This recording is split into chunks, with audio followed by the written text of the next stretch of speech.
Sushi auf dem Oktoberfest. Ich hab's gewusst, dass dieser Tag irgendwann verfickt nochmal kämer wird. Oktoberfest, Oktoberfest, die beste Zeit im Jahr.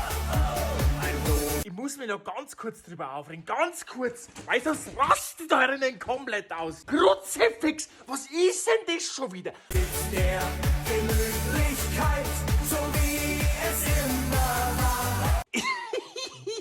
Aber ich hab's gewusst, dass eines Tages der Tag kommen wird, dass irgendein Hamperer auf die Idee kommt, ein Sushi aus der Weißwurst zu machen. Oktoberfest, Oktoberfest, die Wiesn ruft so. Und ich bin mir so klar, dass irgendjemand auf die Idee kommt und den Scheiß noch